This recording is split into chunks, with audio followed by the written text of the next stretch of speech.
Welcome to Small Acts of Living, a podcast that helps you find balance using Ayurveda. So here we are, the first podcast for Small Acts of Living.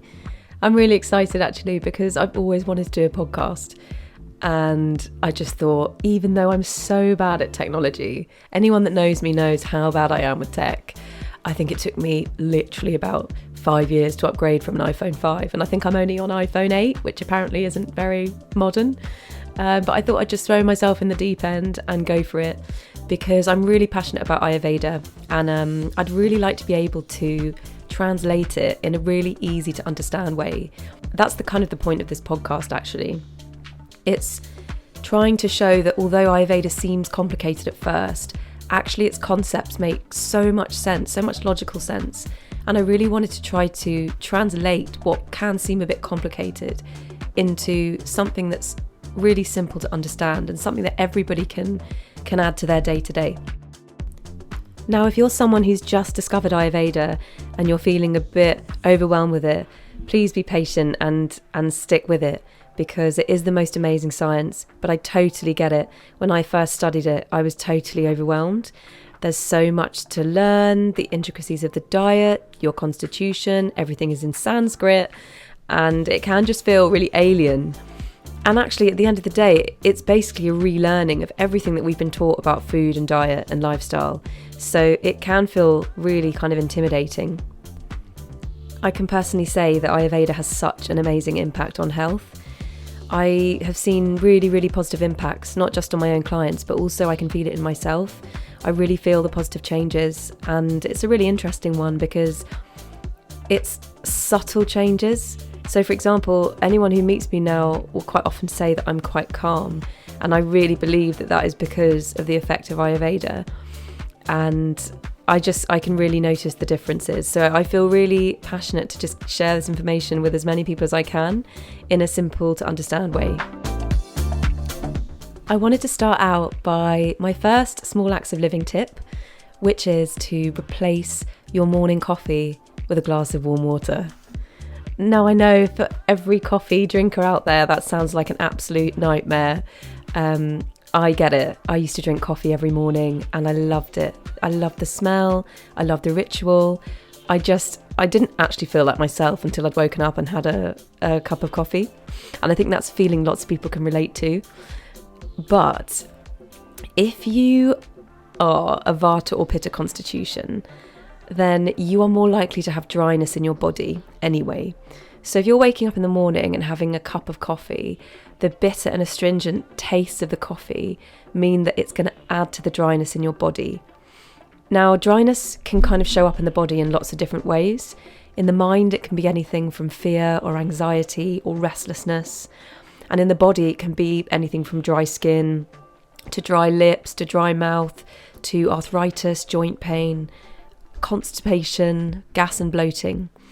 So if you're experiencing any of those and you're the kind of person that wakes up and has a coffee, or maybe even 2 or 3 cups of coffee before you go to work, then it's worth just reconsidering how you start your day. I would advise to wake up and have a glass of warm water before you start your day. This is because in your gut, when you sleep, you have undigested food that's left over from the night before.